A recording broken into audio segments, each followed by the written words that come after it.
Après, je dis pas qu'il y a des trucs qui sont inexpliqués, inexplicables. La question, c'est où sont-ils? Et enfin, est-ce qu'ils sont vraiment inexpliqués ou inexplicables, ou est-ce que c'est juste qu'on manque d'outils pour les expliquer? C'est ça aussi.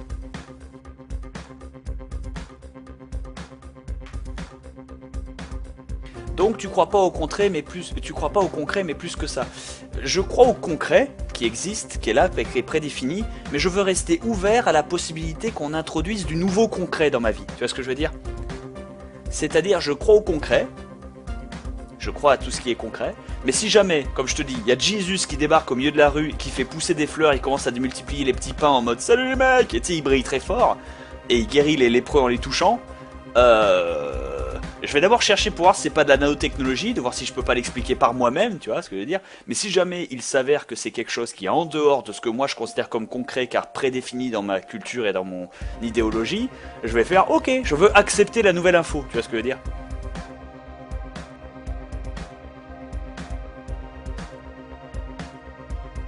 Tu sais Bob, si tu te renseignes, tu te rendais compte que la religion est vraiment, mais vraiment logique, certaine tout du moins. Je veux pas t'influencer donc je dis rien, mais quand tu te renseignes c'est simplement hallucinant. Mais j'en doute pas Aziz, c'est juste que j'ai grandi dans un pays de religion catholique de base, même si laïque, et donc j'ai toujours été entouré par cette culture, et donc c'est la première religion à laquelle je me réfère, pour l'exemple. Mais évidemment qu'il y en a 10 milliards, hein.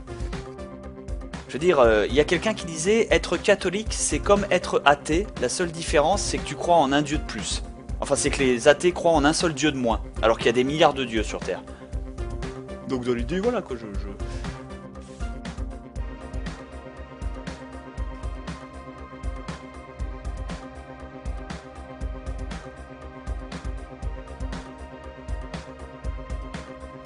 Ah ah, une coche. Euh...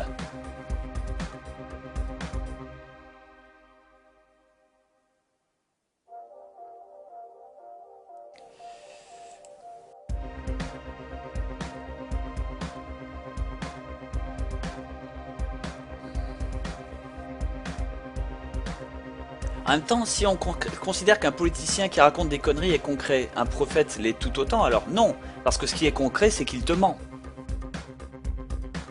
Donc oui, il est concret, mais faut pas déconner. Somo a façonné l'univers, tout ça. Moi, c'est les avis de Newtek et de Lune quelque chose. Je l'ai retrouvé, il est rose, il est formidable, il parle bien. Luminis, merci. Luminis qui m'intéresse parce que ils sont bien, ils ont les bonnes réflexions. Ou plutôt, ils ont la bonne logique qui suit derrière. Même s'ils disent des mots que je comprends pas pour la plupart. Comme cartésien, que j'ai appris. Donc cartésien veut dire scientifique en fait.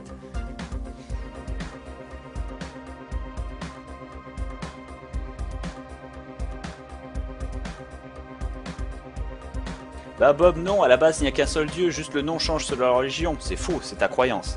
Il peut y en avoir 10 milliards comme il peut y en avoir zéro. Il est très probable qu'il y en ait zéro. Mais après, la probabilité qu'il y en ait 1, 1000, 100 000, 2, 20, 300 ou autre, s'égalise entre toutes. C'est pas parce que plus de gens croient en quelque chose de faux que ça rend cette chose plus réelle.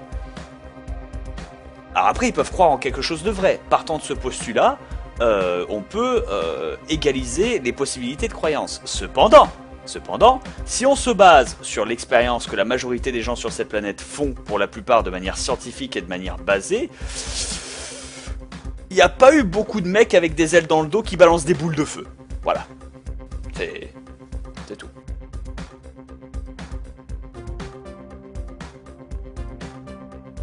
En gros, tu crois à ce que tu vois en étant donné qu'on voit principalement ce qui reste dans la réalité qui est plutôt simple, que ce sont les croyances qui sont basées sur le surréalisme. J'avais rien dit, je comprends pas ce que tu veux dire. Ça prouve que t'es ouvert l'esprit et ça tient la route. Merci, mais je...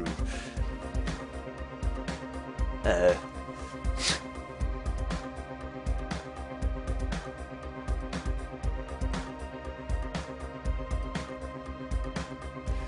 Agnostique, c'est être athée, mais en même temps accepter qu'une présence extérieure existe, être capable d'accepter. Ils ont la bonne différenciation en anglais. Ils appellent ça agnostique athéiste ou agnostique théiste. La traduction, c'est agnostique, je ne sais pas si un Dieu existe. Athéiste, mais je crois qu'il n'y en a pas. Agnostique théiste, je ne sais pas si un Dieu existe, mais je pense qu'il y en a un, ou plusieurs, ou tout ce que tu veux, quoi. Voilà. Grand spaghetti, n'importe quoi. Après, il y a les gnostiques, c'est-à-dire les mecs qui prétendent savoir. Gnostique. Je sais que. et athéiste, je sais que Dieu n'existe pas, et gnostique théiste, je sais que Dieu existe. Personnellement, la logique, c'est l'agnostisme, tu as raison. Après, si on est agnostique, on admet son ignorance. Donc la supposition qu'on fait derrière, finalement, concrètement, n'a aucune importance. C'est pour ça qu'on ramène ça juste à de l'agnostisme. Du coup, voilà.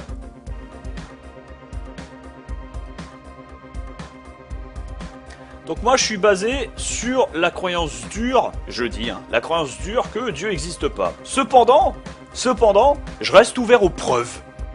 Voilà. Je reste ouvert aux preuves, mais je vais être très sincère, ça va être la dernière possibilité que je vais envisager. Tout comme quand je vois des cercles dans des champs de blé, la première possibilité que j'envisage, c'est pas que c'est des aliens qui l'ont fait, des tigris dans une soucoupe qu'on que ça fout. Non, c'est qu'il y a deux glandus à 4 h du mat qui ont pris un fil et un piquet et qui se sont amusés à plier le blé.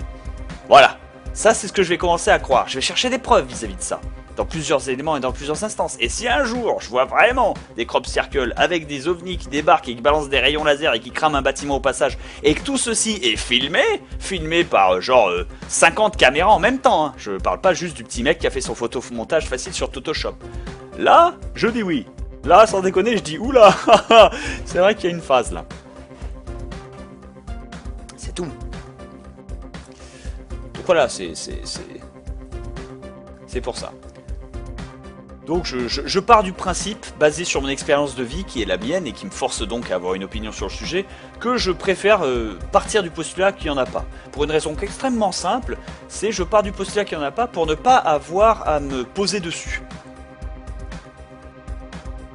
Parce que le problème, c'est que si jamais quelque chose se passe mal, on va le blâmer. Si quelque chose se passe bien, on va le féliciter lui. Alors qu'en vérité, les acteurs de cette réussite ou de cet échec sont toujours en face de tes yeux et même, la plupart du temps, sont dans le miroir qui te fait face. Et ça, la plupart des gens esquivent cet état de fait lorsque c'est trop négatif vis-à-vis d'eux-mêmes. De ce fait... Du coup, voilà. Après, comme j'ai pas d'autres contacts à la religion que la religion catholique, vu que j'ai grandi en France, hein, bienvenue. Enfin, j'ai grandi en France dans les années 90. Ça parle mal. Je peux pas vraiment exposer. Parce que ça se trouve, j'ai entendu dire que le bouddhisme, c'était vachement différent, en fait. Ouais. Après, c'est pour ça.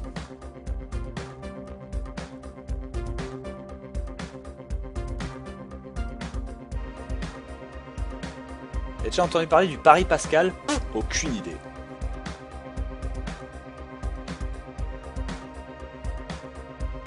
Je suis d'accord avec toi, Bob, mais moi je crois en l'évolution. Je sais pas si tu rallies ça à l'énergie et à ton expérience de vie. Alors, à mon expérience de vie, non, mais à l'expérience de vie de tas d'autres gens qui ont consigné ces découvertes, qui les ont agrémentées de logisme, c'est-à-dire de logique en faisant des observations, et qui ont fait des expériences derrière qui sont vérifiées et vérifiables, je vais quand même me baser sur leurs expériences. Parce que je suis quand même pas trop con et parce que c'est ça la force d'un être humain en société. C'est aussi d'apprendre pas forcément que de tes erreurs, mais des erreurs des autres.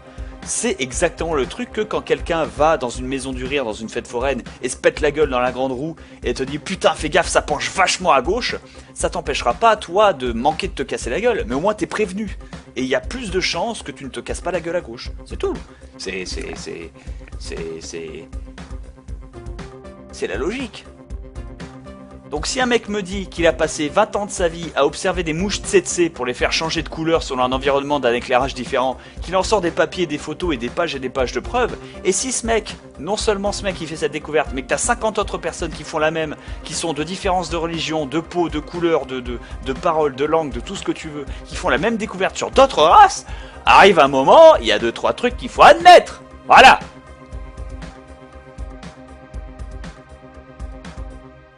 Je pense qu'il faut comprendre que le rôle de la religion n'est pas d'expliquer le monde, et le rôle de la science n'est pas d'offrir aux gens une philosophie de vie.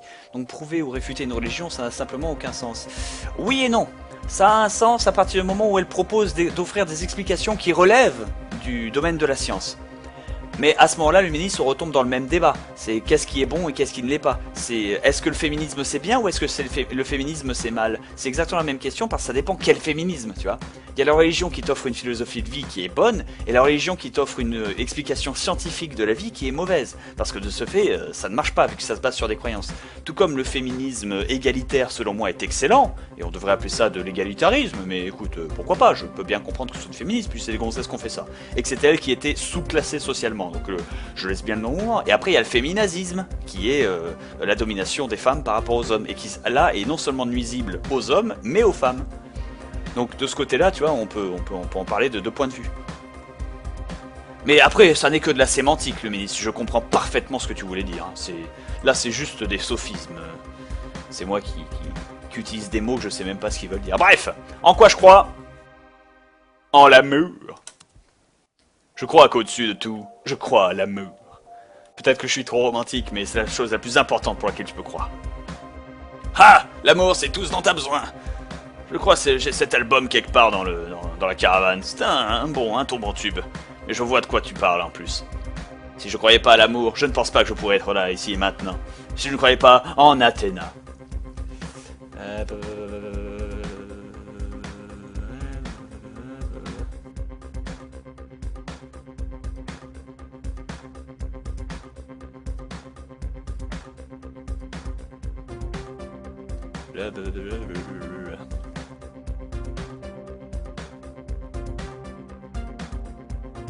Ouais, j'y retourne. Je retourne dans le débat.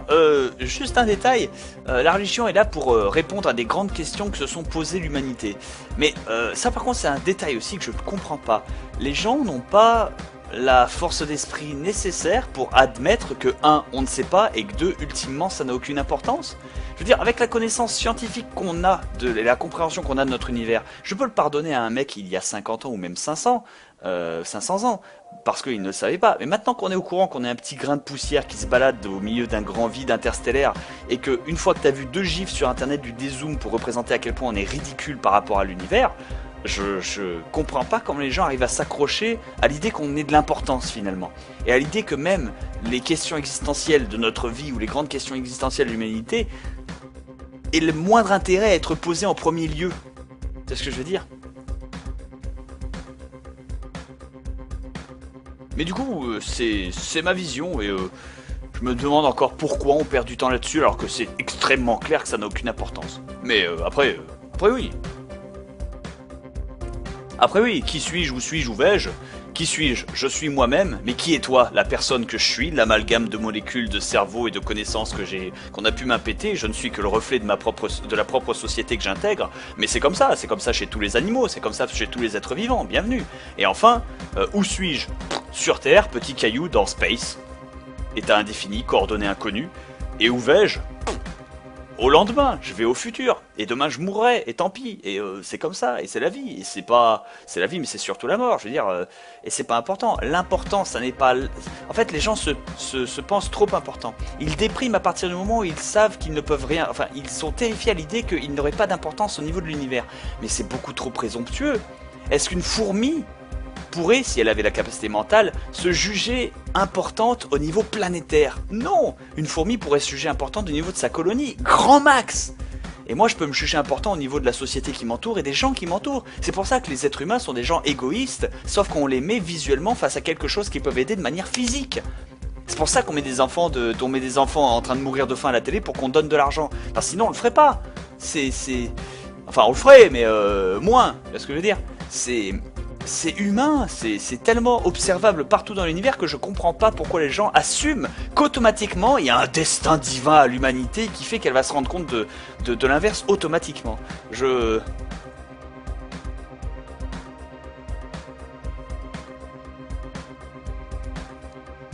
ne sais pas.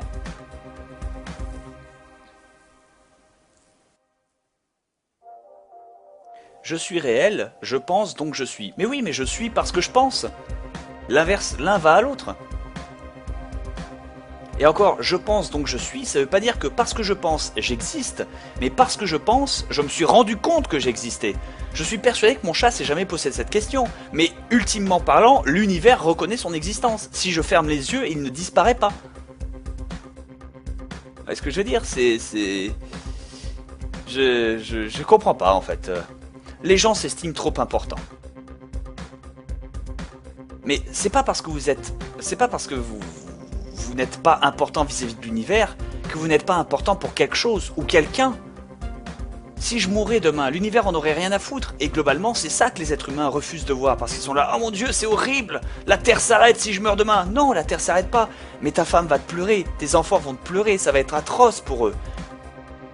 Et t'aurais souhaité pouvoir leur donner plus. Et là, t'auras ce regret que tu emporteras avec toi dans ta tombe. Tu vois, tu peux faire quelque chose à ton échelle. Et ça, les gens devraient juste être contents de ce qu'ils ont. C'est tout.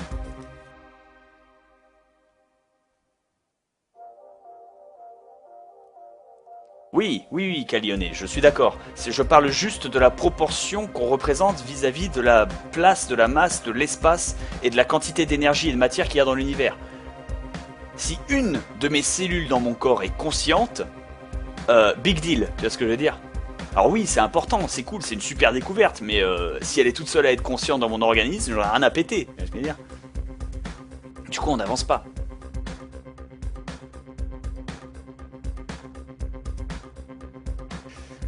Si on n'a aucune importance, quelle est ta réponse à pourquoi faire l'effort de vivre dans un monde où je suis inutile? Parce que t'es pas inutile. T'es inutile au monde. Le monde tournera très bien demain sans toi. C'est la Terre. Parce que c'est la Terre, c'est un espèce de gros caillou. Est-ce que t'as déjà vu un caillou avoir besoin de toi pour exister? Non. Mais pose-toi la question pour ta famille.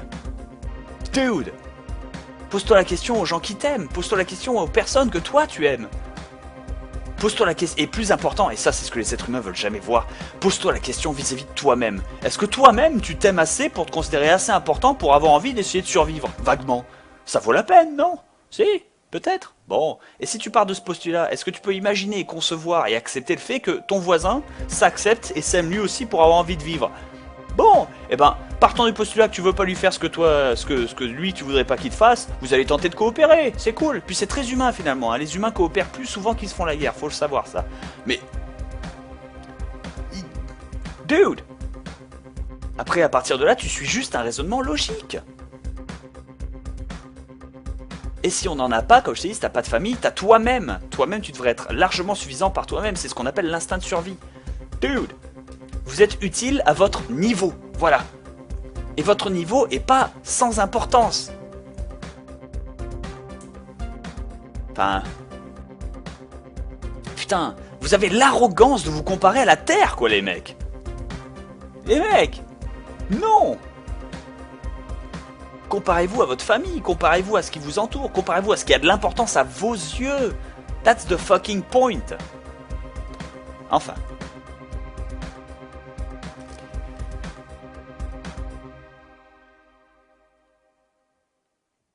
Après, ça n'empêche pas d'avoir des buts. Moi, j'aimerais bien que l'humanité conquiert l'espace. J'aimerais bien qu'il conquiert d'autres planètes, qu'il s'étende, qu'il s'expande, qu'il se reproduise, qu'il conquiert cet univers. Mais ça, on part dans mes croyances et dans mes volontés, dans ma rage de vivre, dans ma rage de vaincre, dans ma rébellion face à l'inutilité que l'homme représente par rapport à l'univers. J'ai envie, parce qu'on est inutile à l'échelle universelle, qu'on devienne important, ce qui est impossible, mais c'est un objectif comme un autre.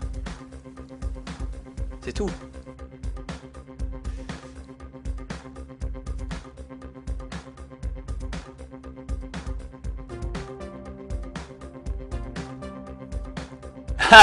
Luménis, t'as raison. T'as entièrement raison. En même temps, après, comme dit ma copine, on ne peut être que dans sa propre tête. Mais ce qu'on peut faire sentiment, c'est avoir de l'empathie. C'est tout. C'est tout. Et je suis persuadé que si un jour l'humanité arrive à conquérir les planètes qui l'entourent, putain, ce serait génial. Après, c'est le niveau métaphysique, vous savez, c'est aussi pour ça que j'ai choisi la fin rouge de Mass Effect 3, pour ceux qui s'en souviennent. Parce que la fin de Mass Effect verte, c'était la fin facile, c'est la fin où on donnait tout, c'était la fin gratuite, c'était l'intervention divine, tu vois ce que je veux dire, c'était tricher. Non, moi ce que je veux, c'est faire un putain de fuck à l'univers. Je veux que l'univers, cet endroit où 99,9999999999999999999% de l'espace est invivable et mortel pour nous. Je veux qu'on le rende vivable. Enfin, pas vivable, mais tu vois, je veux qu'on lui dise un gros fuck. Je veux être une flamme qui brûle sous l'eau. Ouais, ce que je veux dire. Et je veux que ce feu se répande. Je veux emmerder les probabilités. Je veux l'envoyer chier. Et je veux brûler tellement fort qu'il sera obligé de me reconnaître. Et je parle au niveau de l'humanité, tu vois ce que je veux dire. Et ça n'a pas d'importance. Mais c'est un objectif comme un autre. Après, c'est pour ça que j'ai dit que là c'était moi, que j'exagérais quand je disais tout ça. C'est pour ça que j'ai mis le bâton, la petite barrière là. Tu sais, comme tu mets une barrière quand tu es au supermarché pour dire client suivant. Là j'ai dit, là ça c'est la fin de la réalité. Après ce que je pense et ce dont j'ai envie, c'est de conquérir l'univers avec les gens. Mais bon, c'est pour ça.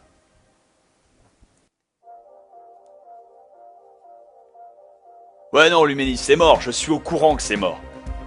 On pourrait commencer par Mars, quoique c'est trop dur d'y installer du bordel parce que les tempêtes de sable sur Mars, c'est l'équivalent de tempêtes de morceaux de shrapnel qui coupent autant que du diamant. Donc avant d'y pouvoir y construire quelque chose, d'abord il va nous falloir des robots, l'humanisme. D'abord il nous faudra des robots. Une fois qu'on aura des robots, à partir de là c'est jouable. C'est ultra jouable, j'ai envie de dire. Mais bon. La Lune d'abord. Il y a plein de choses sur la Lune. Bob, tu veux juste exister après ta mort en fait. Non, je veux que l'humanité existe après ma mort. Ce sera sans doute le cas, mais je veux être sûr qu'elle existe loin, longtemps.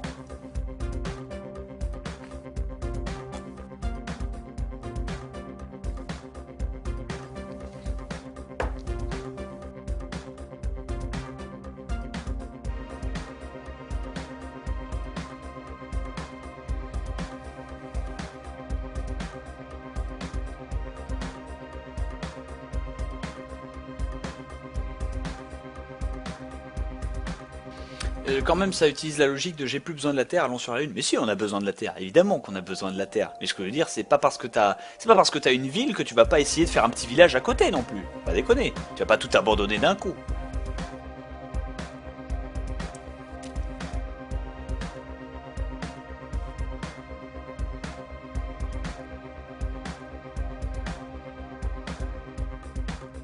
Eh ben, Games of Empire, c'est triste que tu dises ça parce que ça prouve encore une fois que...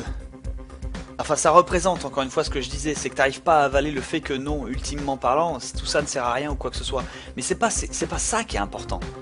Ce qui est important, c'est ce que tu penses qui est utile. Et à partir du moment où tu as réussi à trouver quelque chose, a réussi à te pousser en avant, que ce soit n'importe quoi, le plaisir, le travail, les enfants, j'en sais rien, c'est pas important. À ton niveau. Parce qu'après tout, une fourmi n'est pas importante, mais à son échelle la fourmi, tout ce qui importe c'est que la colonie vive. Alors nous on n'est pas des fourmis, mais elle a un but, tu vois, qui est programmé, pas réfléchi. Il faut trouver le tien, c'est tout.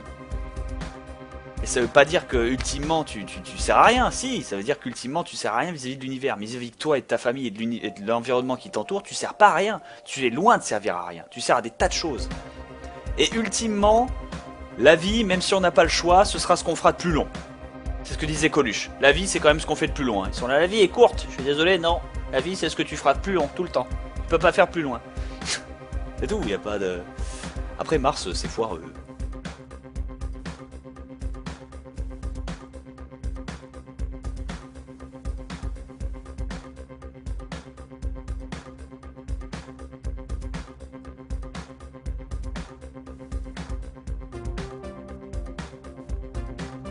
Dark Piggy, oui. Mais j'ai pas l'arrogance de faire en sorte que je veux m'affirmer et qu'on se souvienne de moi. J'ai l'arrogance, plus légère, mais toujours une arrogance, que l'humanité s'affirme et qu'on se souvienne d'elle. Même s'il n'y a personne pour se souvenir à part nous-mêmes. C'est tout.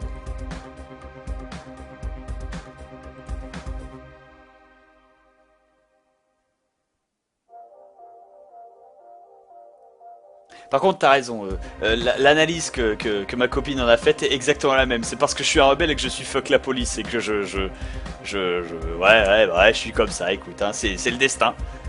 J'ai des rêves de grandeur parce que, écoute, hein, il faut brûler tout le cosmos pour atteindre les cieux encore plus haut. Et une fois qu'on y est, on conquiert le soleil. Et derrière le soleil, on conquiert la Voie lactée. Derrière la Voie lactée, on conquiert l'univers. Et derrière l'univers, eh ben on trouvera. C'est tout, il y a... Après, écoute, hein, ça c'est mon objectif que je me suis mis. Ultimement, tout ceci ne sert à rien, il ne change rien. Et oui, j'adore l'espèce humaine, mais... ultimement, ça sert à rien. Mais c'est juste mon objectif, faut bien que je m'en mette un, non?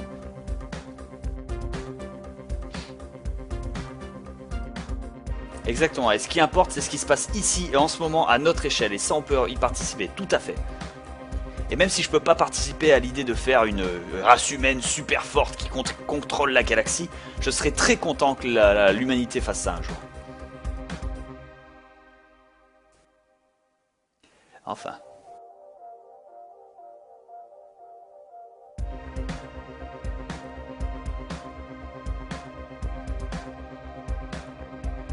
Tout vrai, mais quelle importance qu'on soit important à l'échelle universelle ou qu'on fasse quelque chose à l'univers ou qu'on essaie de se faire remarquer, machin, et tout. Ça sert à rien. Je sais, c'est pour ça que j'ai dit, ça c'était ma volonté. Elle sert à rien, mais elle est là. Et je sais pas pourquoi, mais c'est un gut feeling. Luminis pourrait, enfin Newtek ou Luminis pourrait dire, ouais non, c'est un de tes sentiments de trip là.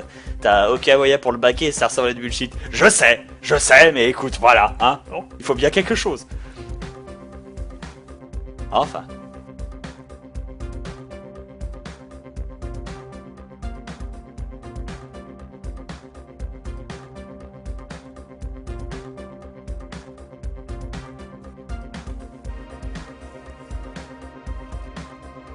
Et Sunfei qui dit, mais à quoi ça servirait de contrôler la galaxie? Eh ben je vais te dire quelque chose que mon père me dit très souvent.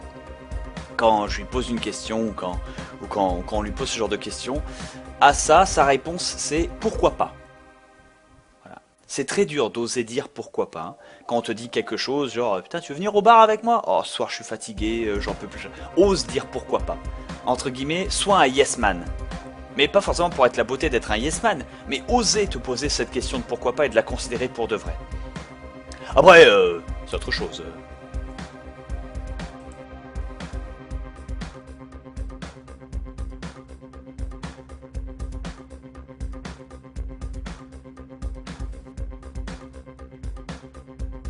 Ouais, Babki, je suis d'accord, c'est foireux, hein, mais bon.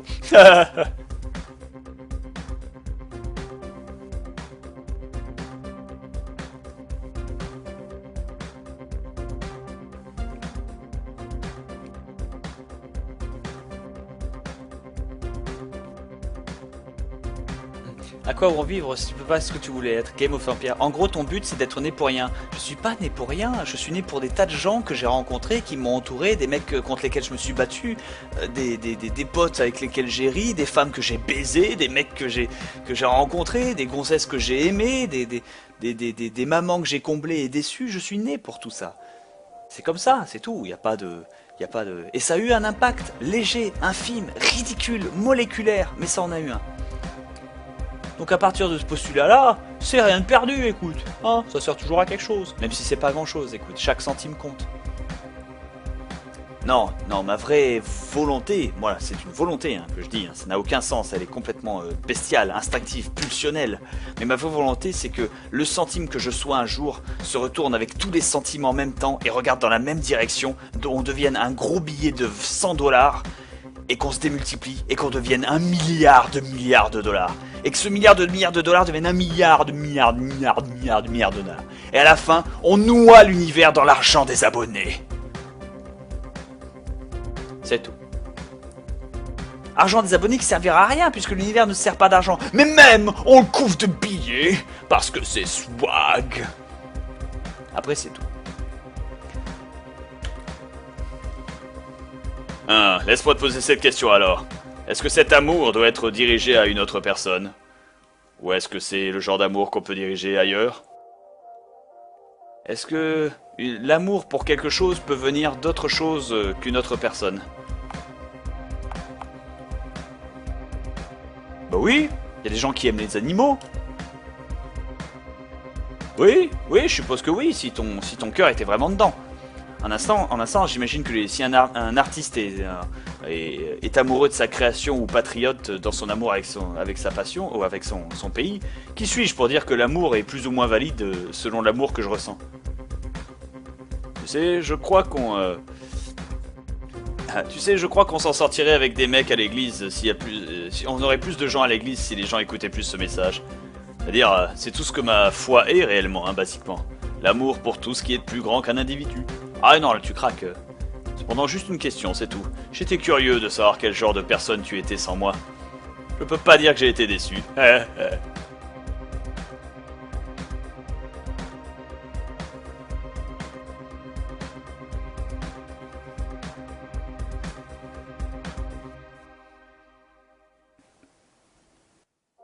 Qu'est-ce qui est plus simple pour rencontrer une autre race intelligente dans la galaxie? Rester sur un caillou, attendre qu'ils arrivent ou séparer pour former un filet qui aura plus de chances d'inserter sur quelque chose? Jérém 900, se séparer pour former un filet avec une puissance militaire instoppable, inarrêtable, rencontrer une autre race et les réduire en esclavage.